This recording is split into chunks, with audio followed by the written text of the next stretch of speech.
Hi fans, welcome back to the channel. I really appreciate the time you spend in watching my videos. Today, I'm going to teach you the 3 ways in which you can check your relay if it is really working or if it is bad. I discovered a lot of people make the mistake of testing a relay in just one method, which is why a lot of people end up changing relays over and over and over again. And because of that, I have made this video to teach you the 3 simple methods that you must use to check your relay to know if your relay is working or not. Before I get started with this video, please make sure you hit the subscribe button, share this video to someone who might need it, and check out my other videos. Okay friends, welcome back. What I have here is a 12 volts relay, and this 12 volts relay has several terminals. I'll be showing you around the terminals and how they work, what is the work of each terminals. If you can look closely, I have a diagram here. This diagram explains how a relay really works. We have the coil terminals in a relay. These coil terminals are made up of electrical coils, and these coils, they are insulated. Relay works using electromagnetic. The electromagnetic produced, it is what triggers the relay to switch on and off automatically. So we have our coil terminals, which we'll be using to test our relay if it is working or not. Then friends, we have the normally open terminal, we have the normally closed terminal. We also have the switching terminal. This switching terminal is actually controlled by the coil because it is responsible for switching on and switching off the load. So this is the relay, this is the coil terminals. They are always beside each other. And this middle one here is the switching terminal, which is controlled by the coil. We also have our normally closed and our normally open terminal here.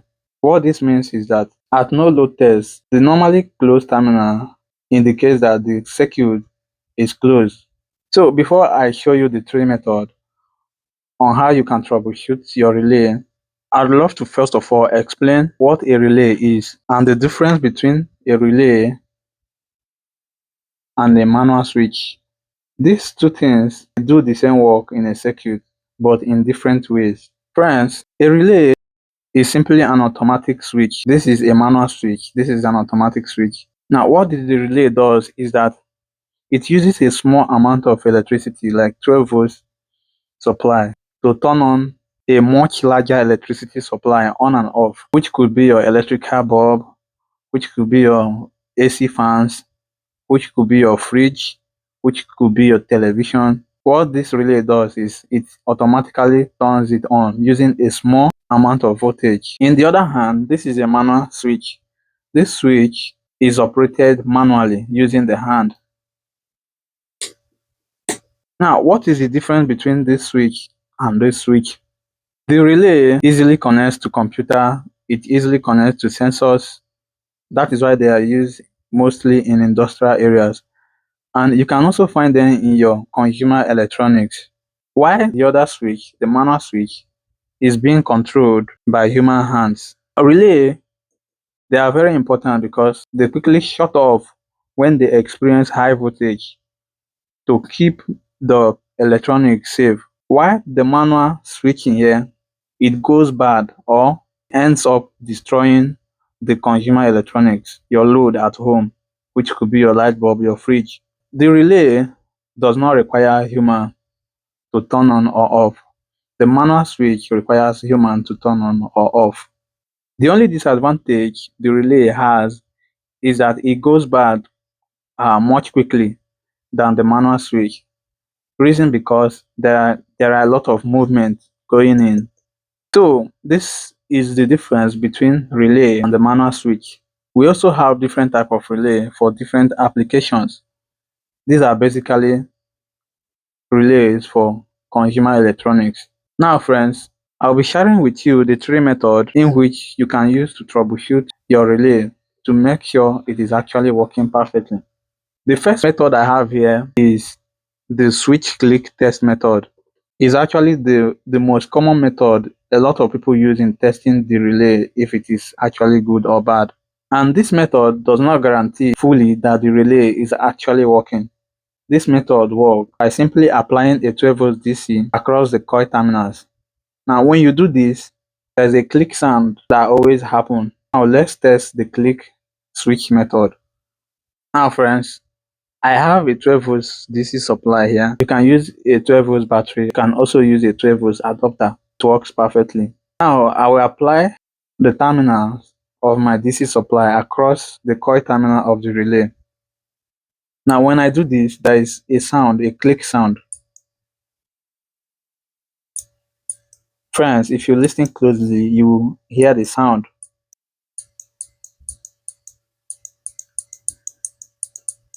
Our relay here have passed the first test. And this first test is where most people conclude that the relay is actually working, which is impossible because there might be something wrong internally. So that is why we have to complete the three methods to make sure that the relay is actually working. The second method is the resistance test method. Like I said, the relay is made up of a coil. Now we have to test the resistance of the coil.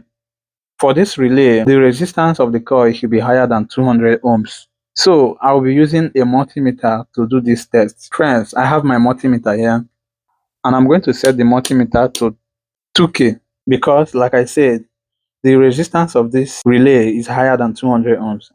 So friends, we are going to check the resistance across the terminal of our coils.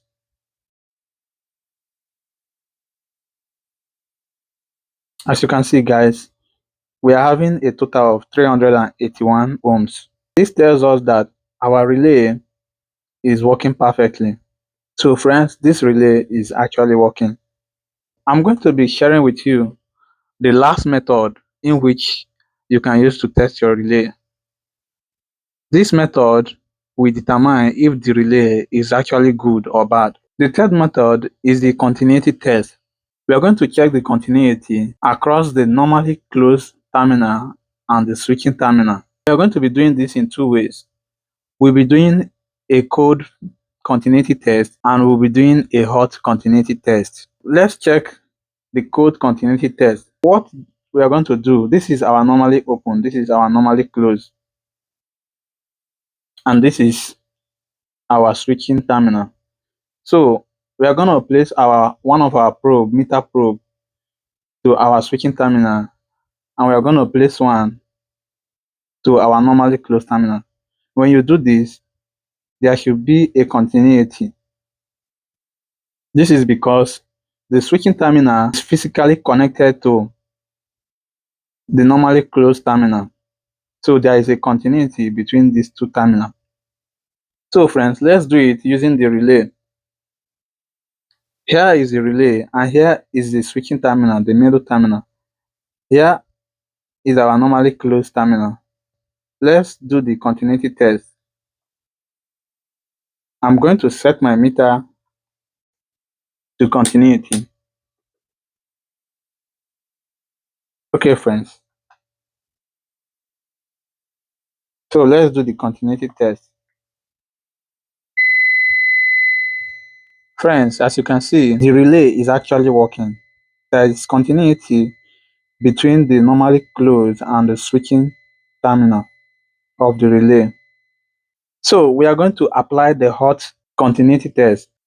What happens in this hot continuity test is that when you apply the voltage on your coil, our 12 volts on the coil terminal, the normally closed becomes open, which means there should be no continuity between the switching terminal and the normally closed terminal when a voltage is applied across the coil terminals. So friends, let's apply our 12 volts. So friends, this is our meter probes. So I'm going to connect it to the continuity. We're going to connect the middle pin and the normally closed. Now friends, there's a continuity across the switching terminal and the normally closed. Let's apply our 12 volts DC supply across the coil terminal. Now, when I apply this voltage, the continuity should disappear.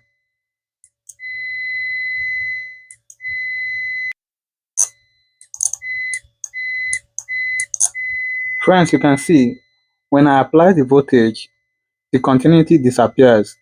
The normally close becomes open. Watch closely.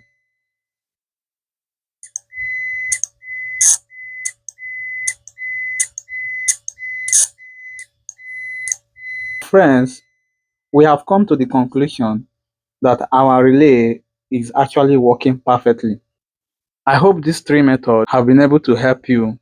Please, if you want to appreciate me, go ahead and subscribe to my channel. Also share this video, leave a comment below, and also check out my other videos on DIY electronics projects. Don't forget to also turn on the notification button because I will be doing a lot of electronics component tests. Thank you very much for watching. Have a nice day.